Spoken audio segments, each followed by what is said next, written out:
With regard to our sustainability inside principle, let me introduce you to power monitoring.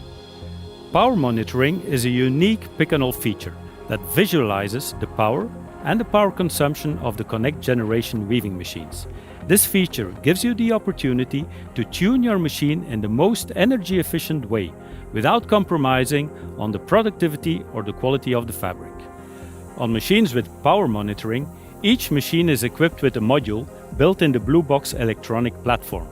This makes it possible to monitor the electrical power and the power consumption of the machine. The electrical power and power consumption are visualized on the BlueTouch display in the sensor dashboard.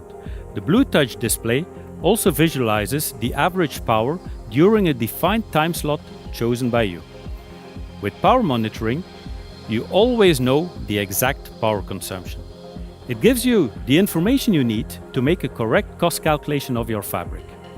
So, to conclude, power monitoring is a must if you want to run your Picanol airjet or rapier machine in the most efficient way. And it is what you need in order to find out the energy cost of producing your fabric. Thank you for watching. Over to the next speaker.